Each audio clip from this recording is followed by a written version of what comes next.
नमस्कार। आज सुनाने वाले हैं एक कहानी। जी हाँ, एक गरीब आदमी एक झोंपड़ी में अकेला रहता था। उसकी झोंपड़ी के पास ही एक आम का पेड़ था और उससे ही उसका खर्चा चलता था। एक दिन वहाँ से एक गुरु और शिष्य गुजर रहे थे। तो रात्रि होने वाली थी, तो गुरु ने कहा कि ऐसा करते हैं कि हम लोग यहीं पर आम के पेड़ के पास ये झोंपड़ी है, यहीं पर रुक जाते हैं। तो उन्होंने उस व्यक्ति से कहा, तो उस व्यक्ति ने उन्हें वहाँ रुकने दिया।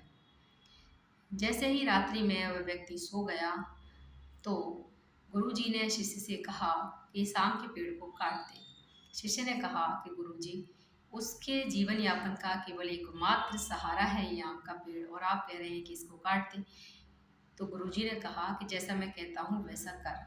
शिष्य ने वह पेड़ काट दिया और वहाँ से रात्रि में ही गुरु और शिष्य निकल गए।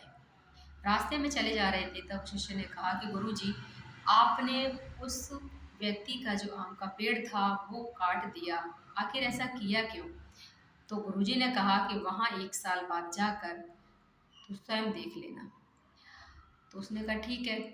फिर धीरे धीरे करके 1 वर्ष व्यतीत हो गया। अब उस शिष्य ने कहा कि गुरुजी, मैं वहाँ जाना चाहता हूँ। तो शिष्य ने कहा कि चले जाओ। तो वहाँ पर वो जब गया शिष्य, तो उसने वहाँ देखा कि झोपड़ी के स्थान पर एक आलीशान महल बना हुआ है। जब उसने वहाँ जाकर पूछा कि यहाँ पर तो एक झोपड़ी थी और यहाँ एक व्यक्ति रहता था, तो उस व्यक्ति ने उस आलीशान महल में से निकल कर आया था। उसने कहा कि मैं ही वह व्यक्ति हूँ। क्या हुआ कि मेरा यहाँ पर एक आम का पेड़ था, वो किसी ने काट दिया।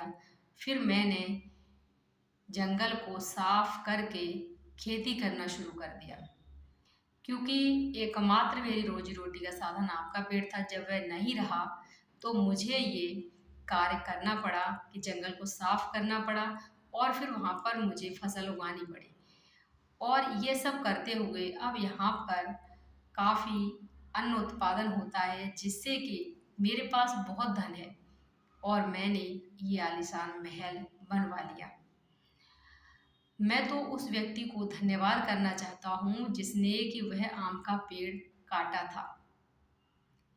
तो ये तो वही बात हुई।